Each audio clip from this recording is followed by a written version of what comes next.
आज हम present perfect tense active passive के अंतर्गत प्रेजेंट परफेक्ट टेंस का अध्ययन करेंगे।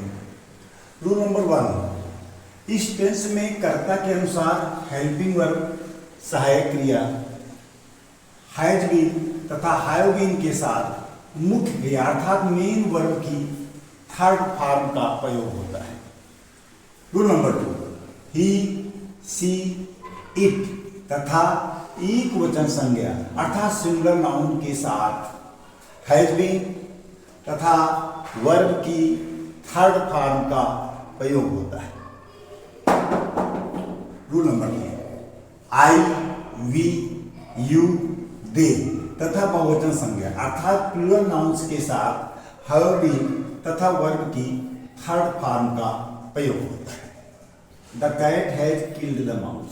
हम जानते हैं कि जब एक्टिव को पैसिव में बदलते हैं तो सब्जेक्ट ऑब्जेक्ट और ऑब्जेक्ट सब्जेक्ट में परिवर्तित हो जाता है। तो the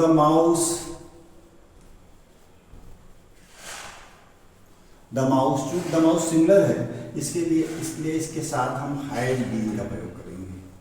the mouse has been killed by the cat. The mouse has been killed by the cat. दूसरा वाक्य है the policeman has not beaten the thief. Policeman subject है, द थीफ ऑब्जेक्ट है। जब पैसिव बनेगी द थीफ इधर आ जाएगा। तो द थीफ, अब चूंकि द थीफ सिंगुलर है इसलिए इसके साथ हैज नॉट बीन का प्रयोग होगा।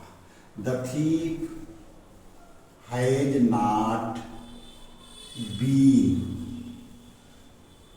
चूंकि प्रेजेंट परफेक्ट टेंस में वर्ब की थर्ड फॉर्म का ही प्रयोग होता है, बीटन जैसे का तैसा होता रहेगा। The thief has not been beaten by the policeman.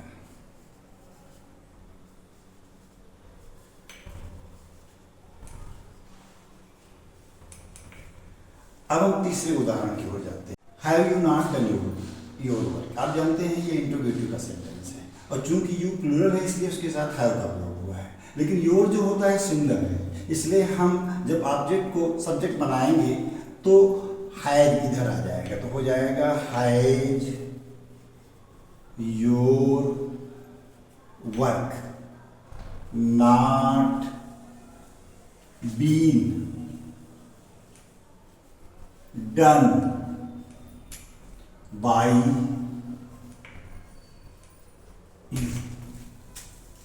Past indefinite tense को जब हम पैसिव वॉइस में बदलते हैं तो रूल नंबर 1 अर्थात इस टेंस में सहायक क्रिया हेल्पिंग वर्ब वाज तथा वर्ब का प्रयोग वाक्य के कर्ता अर्थात सब्जेक्ट के साथ किया जाता है।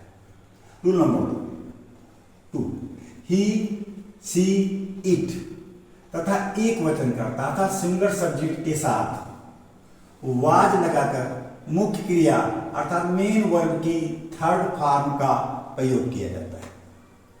Rule number 3, we you they तथा बहुवचन कर्ता अर्थात प्लूरल सब्जेक्ट के साथ वर्ब लगाकर मुख्य क्रिया अर्थात मेन वर्ब की थर्ड फॉर्म का प्रयोग किया जाता है।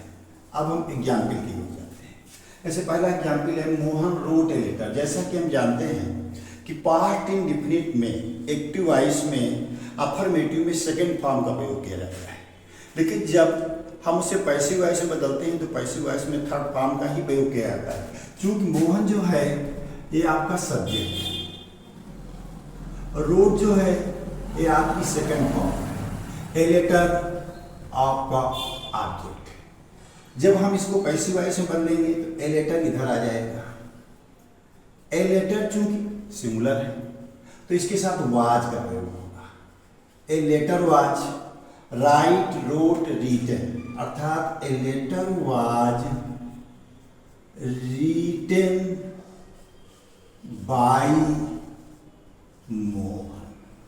इस प्रकार से पैसिव वॉइस का जो सेंटेंस हुआ a letter was written by Mohan. अब हम दूसरे उदाहरण की ओर जाते हैं।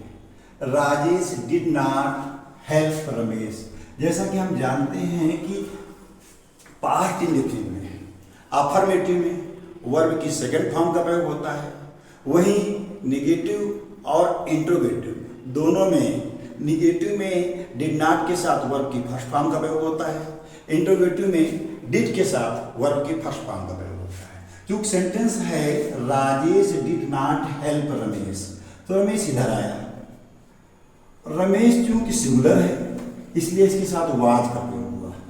रमेश वाज नॉट, हेल्प की थर्ड फॉर्म हो गई help. Ramesh was not helped bye Rajesh.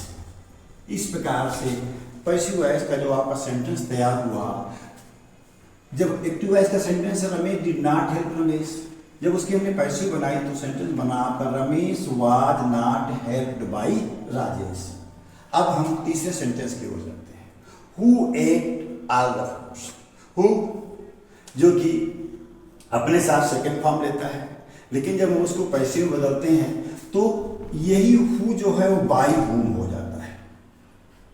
By whom, by whom. अब चूंकि द फ्रूट्स प्लूरल है इसलिए हम वर लगाएंगे। By whom were all the fruits, by whom were all the fruits eaten. इस प्रकार से आपका सेंटेंस बना who at all the fruits. इसकी जो पैसिव बनी वो पैसिव हो गई आपकी by whom were all the fruits eaten. इस प्रकार से आपने पास्ट इंडेफिनिट टेंस को एक्टिव से पैसिव में बदलते हुए देखा। अब हम पास्ट कंटिन्यूअस टेंस का एक्टिव एंड पैसिव वॉइस के अंतर्गत अध्ययन करेंगे। रूल नंबर 1, इस टेंस के वाक्यों में सहायक क्रिया अर्थात helping verb was being, were being का प्रयोग वाक्य के सब्जेक्ट के अनुसार होता है। Rule number 1, he she it तथा एक वचन संज्ञा अर्थात सिंगुलर नाउन्स के साथ वाज बीइंग लगाकर मुख्य क्रिया अर्थात मेन वर्ब की थर्ड फॉर्म का प्रयोग करते हैं। रूल नंबर 3, आई के साथ वाज बीइंग तथा वी, यू, दे तथा बहुवचन संज्ञा अर्थात प्लूरल नंबर के साथ वेयर बीइंग का प्रयोग कर मुख्य क्रिया की थर्ड फॉर्म का प्रयोग करते हैं। एग्जाम्पल के लिए जैसे पहला उदाहरण आपका है the farmers were ploughing the fields. हम जानते हैं द फार्मर्स जो है ये आपका सब्जेक्ट है और द फील्ड्स जो है ये आपका ऑब्जेक्ट है। एक्टिव को पैसिव में बदलते समय एक्टिव के सब्जेक्ट को पैसिव का ऑब्जेक्ट और पैसिव और उसके ऑब्जेक्ट को हम सब्जेक्ट में परिवर्तित कर देते हैं। तो जैसे है आपका वाक्य द फील्ड्स, तो द फील्ड्स, अब चूंकि द फील्ड्स जो है वो प्लूरल है तो इसके साथ आएगा verb. The fields were being और प्लाउ की third form ploughed. The fields were being ploughed by the farmers. इस प्रकार से जो पैसिव वॉइस का सेंटेंस तैयार हुआ वह सेंटेंस हुआ the fields were being ploughed by the farmers. इस प्रकार से she was not singing songs. अब सी जैसा कि आप जानते हैं ये सब्जेक्ट है, सॉन्ग्स ये ऑब्जेक्ट है। जब पैसिव बनाएं तो सॉन्ग्स इधर आ जाएगा। चूंकि सॉन्ग्स जो है ये प्लूरल है तो ये अपने साथ वर बीइंग लेगा। The songs were not being, songs were not being संग। और सी का songs were not being sung by हर। इस प्रकार से एक्टिव वॉइस का सेंटेंस है she was not singing songs. जब उसकी हम पैसिव बनाएंगे तो सेंटेंस आपका हो जाएगा songs were not being sung by हर।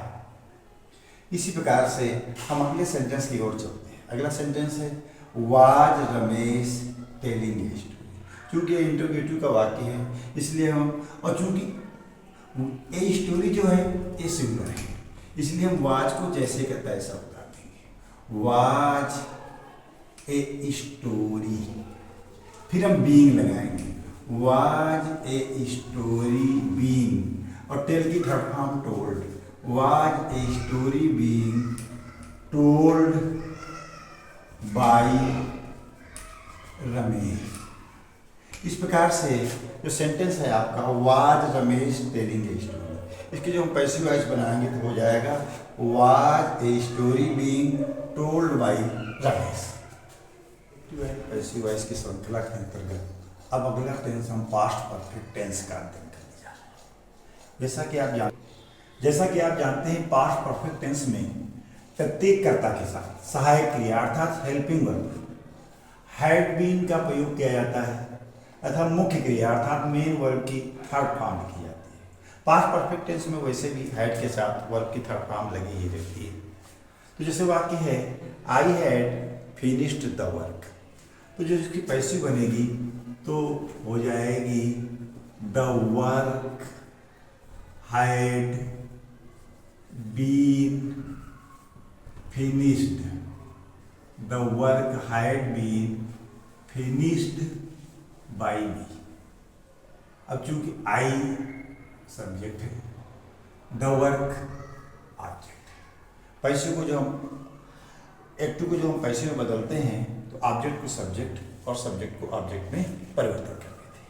दूसरा सेंटेंस है the robbers had killed 5 Villiers, अर्थात ये ऑब्जेक्ट ये subject.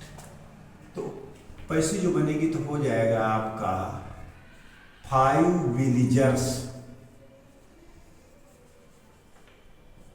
had been, 5 villagers had been killed by the robbers। इस प्रकार से जो एक्टिव वॉइस का वाक्य है the robbers had killed 5 villagers, passive voice जाएगी तो हो जाएगा 5 villagers had been killed by the robbers. अब हम अगले सेंटेंस की ओर चलते हैं। तो देखिए अगला सेंटेंस दो हिस्सों में है। I had done my exercise when Hari came to me। जब हम पैसिव वॉइस बनाते हैं तो जब इतने सेंटेंस को बदलेंगे पीछे वाला जोड़ देंगे तो हो जाएगा my exercise, my exercise had been done by me when Hari came to। इस प्रकार से एक्टिव वॉइस का वाक्य था I had done my exercise when Hari came to me. जब हम इसकी पैसिव बनाएंगे तो पैसिव हो जाएगी आपकी my exercise had been done by me, इतना आपने बदला और पीछे वाला हिस्सा जोड़ दिया when Hari came to me.